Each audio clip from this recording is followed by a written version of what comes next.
Amen. I hope you want to learn French. Okay. Amen. Amen. Which one will I teach you? Ensemble, louons le Seigneur, il est vivant. Ensemble, louons le Seigneur, il est vivant. Together, let's praise the Lord, He's alive. You know that one, no? Yeah. Where they say, why is my friend sister? Let her come and help me. Now you got to call, why is which one? Okay. Ensemble, louons le Seigneur, il est vivant. Ensemble, louons le Seigneur, il est vivant. Vous connaissez ça? Lui connaît. Hein? Ok. Ensemble, louons le Seigneur, il est vivant.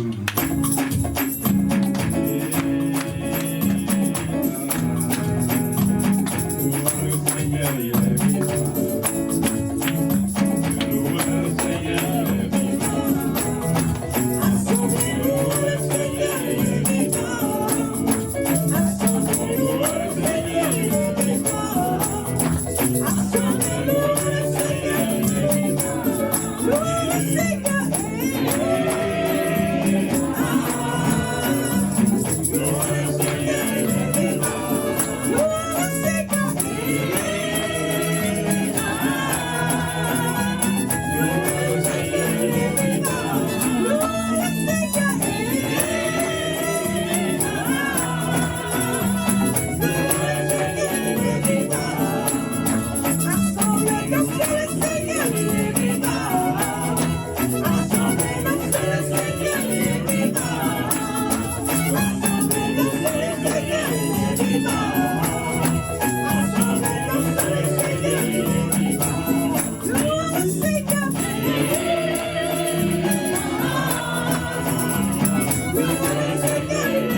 Shout hallelujah. Amen. Amen. God bless you in Jesus' name. I'm going to pray like this. Glory of the living God, overshadow my life. In the name of Jesus, glory of the living God, overshadow my life. Glory of the living God, overshadow my life. Overshadow my life, glory of the living God. Overshadow my life in Jesus' name. Overshadow my life. Overshadow my life. And in Jesus' mighty name we pray. Have a seat, please. God bless you. Today is a day of thanksgiving. Praise the name of the Lord for His mercy, for what He has been doing. Amen. Then we are going to talk about holiness and praises. Holiness and praises. Amen. We're going to be very short and fast to the time, so that we can get time to sing and praise the name of the Lord. There is time for everything. There is time to pray and ask. There is time to worship God. time to thank Him for what He has been doing, because He's going to do again for His glory. Amen. Holiness and praises. Let's open the book of Psalm 22. Psalm 22. Psalm 22, verse 3.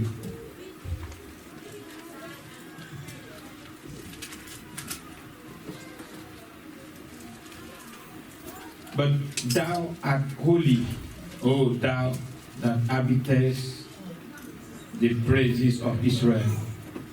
Amen. You can see the two words in the same verse, holy and praises.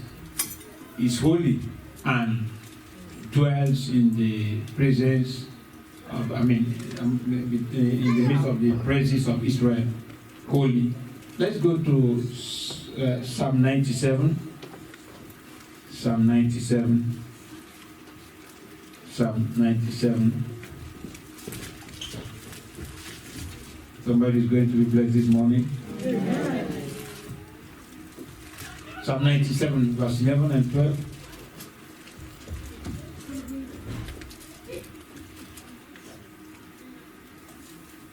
Light is sown for the righteous, and gladness for the upright in heart. Rejoice in the Lord, ye righteous, and give thanks at the remembrance of His holiness. Amen. You can see the glory, giving glory in His holiness. Amen. Psalm 138. Psalm 138, verse 2. Psalm 138, verse 2. Psalm 138, verse 2.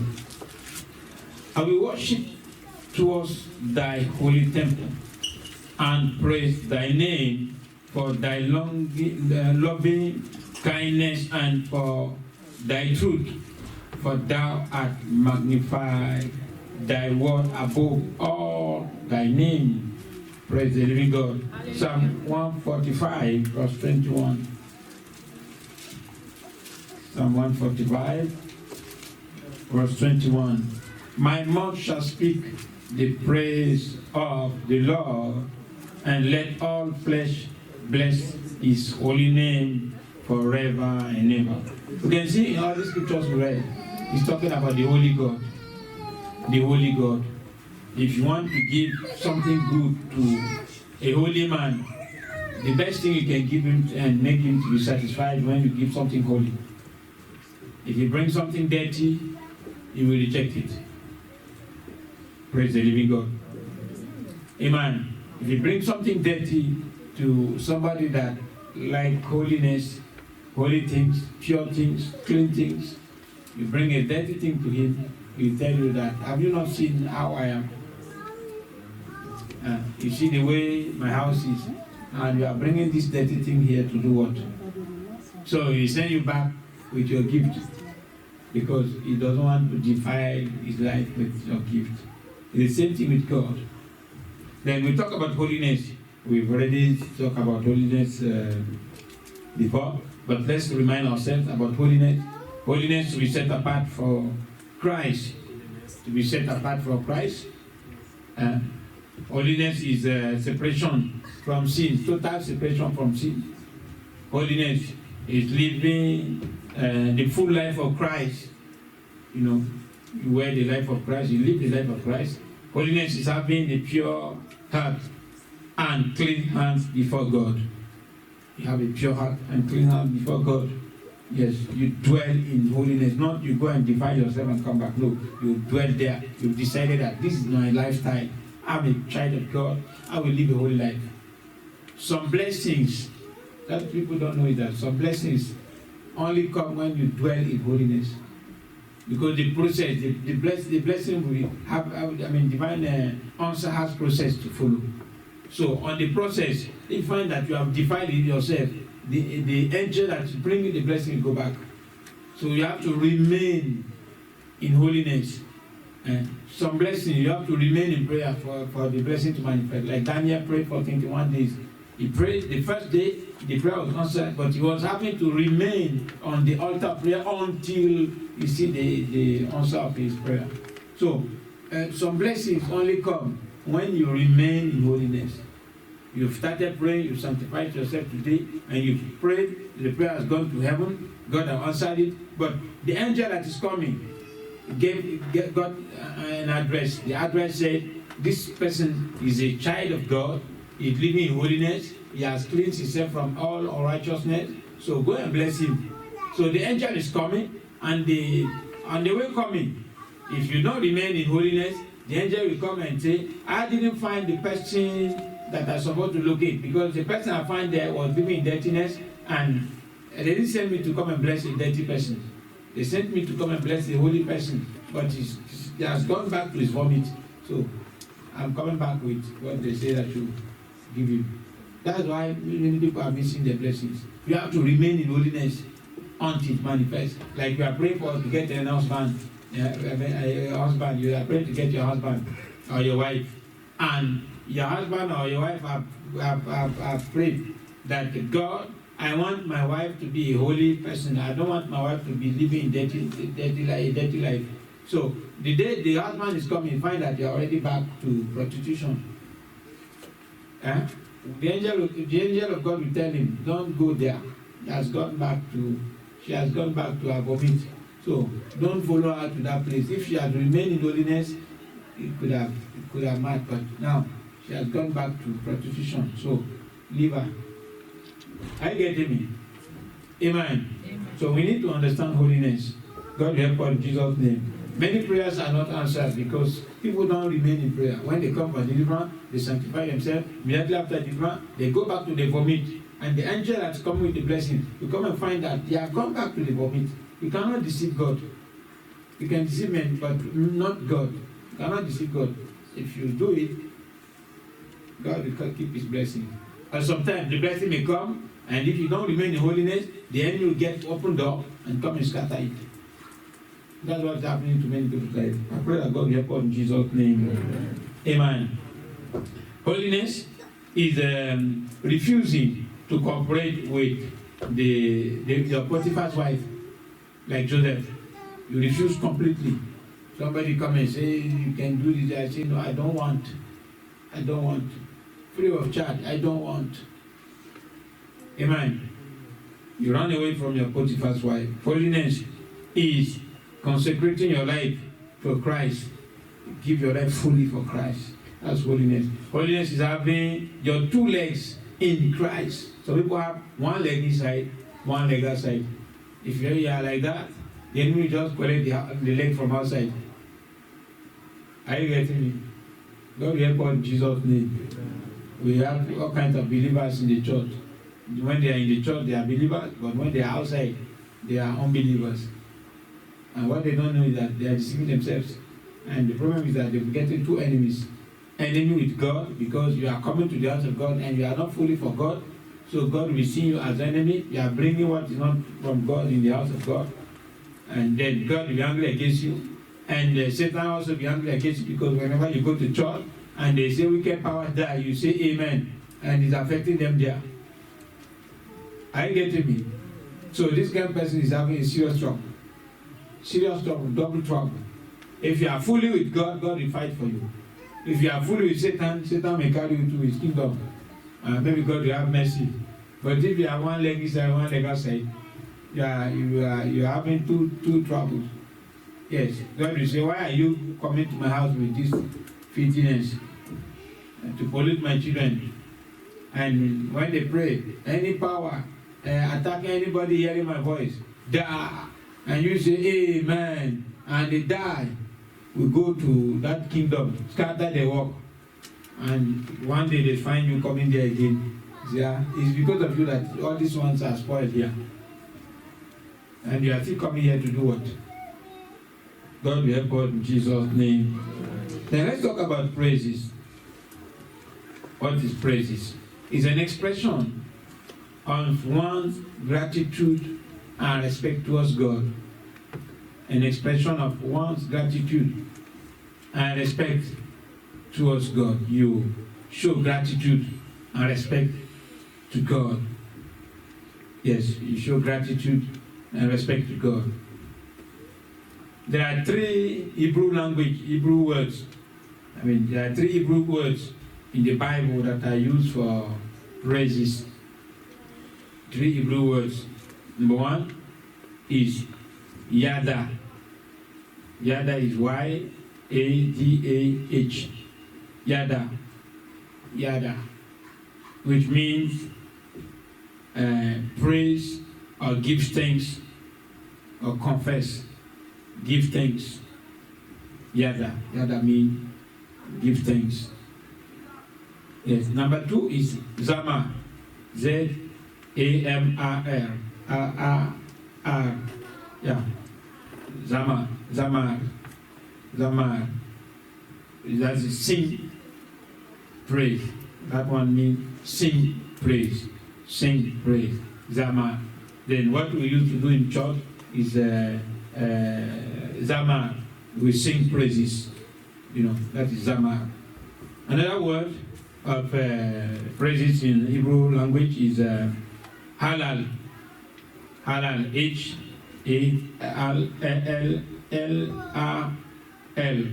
Halal. It's from the halal that we get hallelujah. Hallelujah came from halal. Halal. Hallelujah. To praise, honor. Honor. That one is talking about honor. Yes. Halal. Praise the living God. So, but we have also worship. Worship. Sometimes people think that when we're talking about worship, when we are singing slowly, that is worship. And when we are singing violently, is praises. That's the mistake we used to make.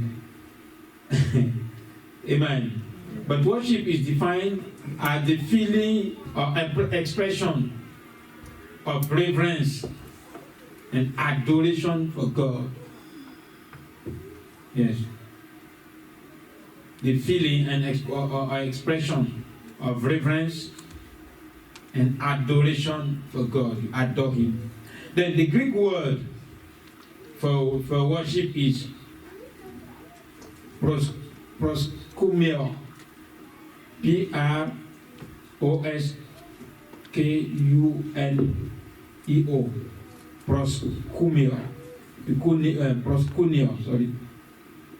Proskuneo, which means to fall down before, or to bow down before. So it means that when we are in the time of worship, we're supposed to bow, or to kiss the hand of the token of reverence. Then when you're talking about to worship is linked to bowing down, to bow down to worship. Bow down to worship.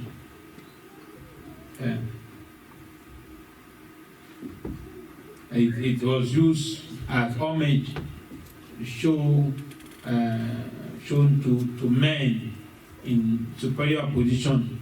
Like in those days, the kings and the other ones, when you meet them, bow before them, bow and give them honor, kind of respect. It was used like that. In Hebrew word, the Hebrew word of worship is in the Bible is shah, S-H-R, shah. Shah means to bow low, to prostrate oneself. Then it means that normally when we are worshiping God, we're supposed to prostrate. Yes, to show our worship to God.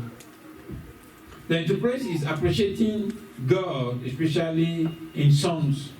We appreciate God in songs. It is joyfully recounting everything that God has done and showing Him gratitude for it. Show Him gratitude for what He has done, appreciating through songs. joyfully recounting what he has done. He has done everything. Count what the Lord have done. Amen. Praise the living God. Then praises always go along with thanksgiving. Thank God, appreciating God for what he has done, saying the good things, the might and the good things that he has done in our lives. We praise him. Like this 70 days fasting now, God has done a lot of things for us, so we have to praise him for what he has done for us. Thank him. So, however, praises have to be done in holiness. You know, our praises go to heaven like a perfume. But if it's not a good odor, you will not like the perfume. God himself will not like it.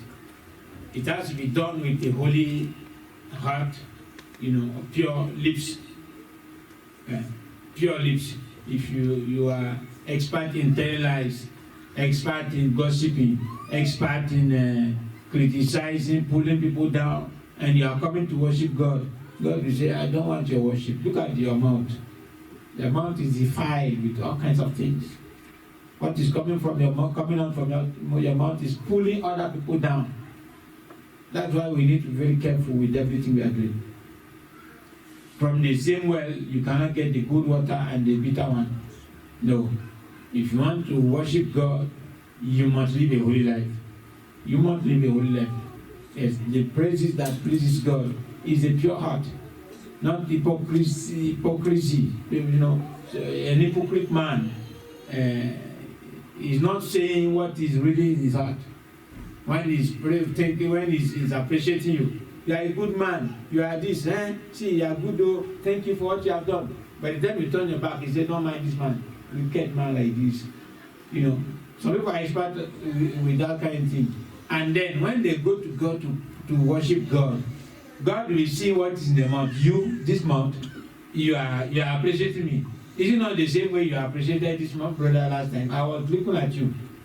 Immediately he turned his back, you say, don't mind him, and begin to insult him, pull him down. And you are coming to me, so that at my back too, you will do the same thing. At my back too, I see your mouth. I know your mouth. Your mouth talk is always like talking good, but what is in your heart is something different. So we must live a holy life. If we really want our praises to be appreciated by God, and be honest, avoid hypocrisy, avoid all kinds of negative words, so that our mouth will praise God and receive blessings. You know, the same way a pastor can consecrate his life to God. In that same way, every believer must consecrate every part of his body to God. Your mouth belongs to God. If you want God to answer your prayer whenever you pray, make sure that your mouth always releases what is good, what is holy. If your mouth is saying all kinds of rubbish, using your mouth to do all kinds of negative things, you know, very, very bad. Very, very bad. Very, very bad. You know. And even using your mouth for sex, that one is dangerous also. That one is terrible. I pray that God will help us to see what's going on in the spiritual realm. If God open your eyes, sometimes you will see things that are very terrible. I'm telling you. Very terrible. Very terrible. Whatever we are doing, we think that it has gone like that. No. A spiritual man, when it comes to you, begin to see what you are doing with your mouth. Yes. Yes. A spiritual man can see it. Well, let me tell you one thing with spiritual things. If like something happened here, like we are sitting here worshiping God, maybe after 50 years you have left this place, a spiritual man, when he comes here, he will recognize that here there was a church. He can know that one. He can know that people are worshiping God in this place. How did he know? The anointing is still there. If they have killed somebody in a place, particular place, after maybe 10 years, 20 years, 50 years, a spiritual man, when he reaches there, he can know that they've killed somebody here. If they have been doing prostitution and all kinds of evil there, and a spiritual man comes, he will know that in this place there was a prostitute here because of the anointing he left there. Are you getting me? We that are missionaries, sometimes when you reach to a place, quickly we get to discover it. We get to discover that this is what they were doing here. Yes. As you are praying, the Lord will open your eyes to see the anointing is still there. So it's the same thing. What you are doing with your body, you don't know that the anointing is still there.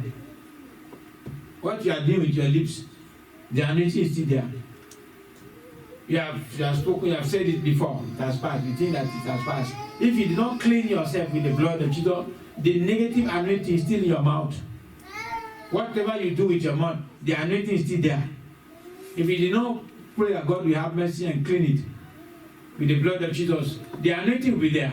So whenever you want to praise God from heaven, what they can see is what you have done with your mouth. Are you following me?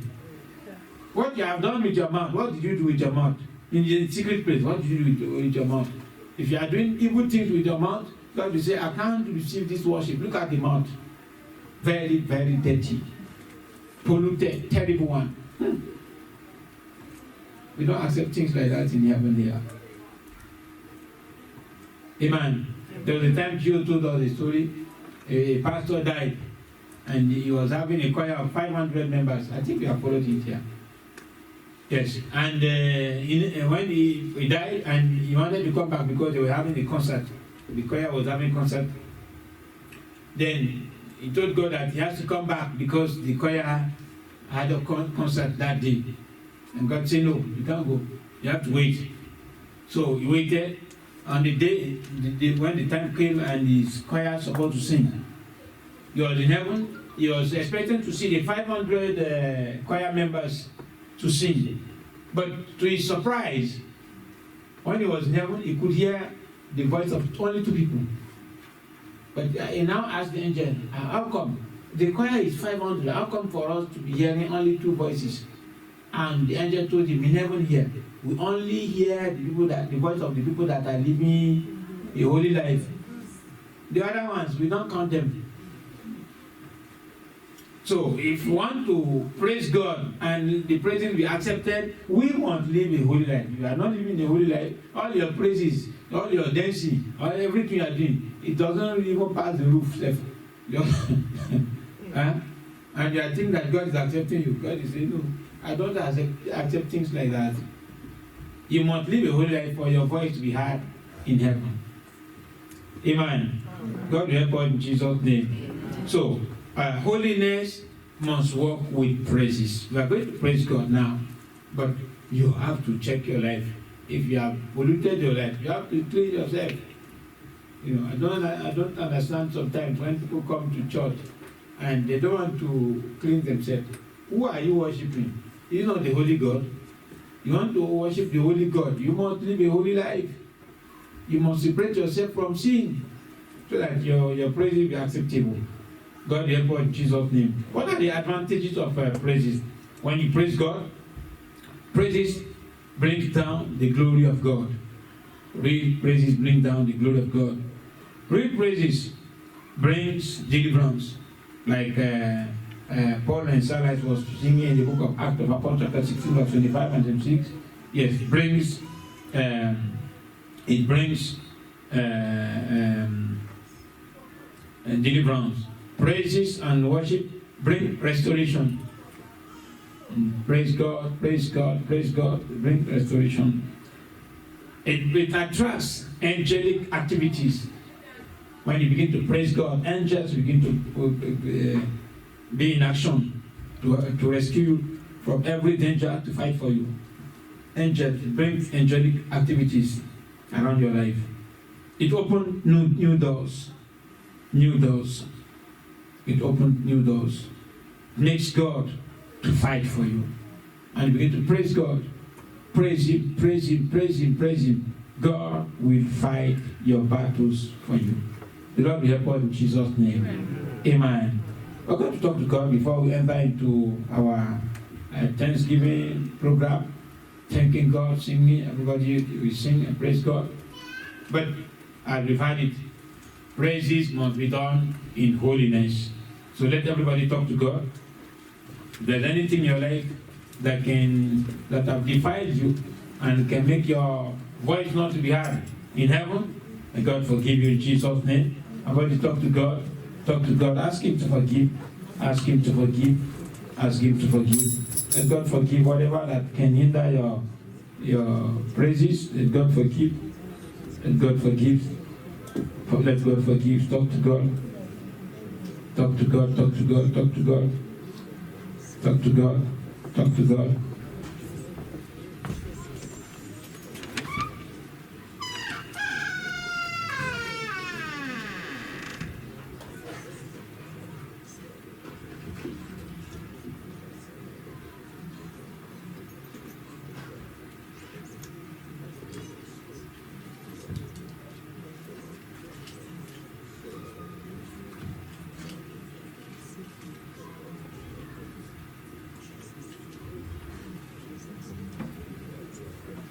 Praise Master Jesus. Hallelujah. As the song will be going on, if you know your Amen. Wait.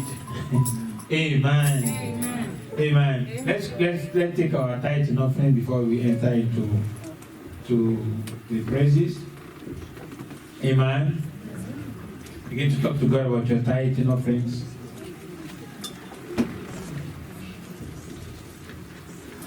Amen. Amen. Father, in the name of Jesus, I want to commit this tithe and offerings in your hands. Soak it in the blood of Jesus. Sanctify and bless it in Jesus' name. As the people are giving the tithes and offerings, let the light behind you bless in Jesus' mighty name. Thank you, Father, Lord. In Jesus' name we pray. Amen. We'll come back later to collect the Thanksgiving offerings after we finish this one. God bless you. Okay? And go on.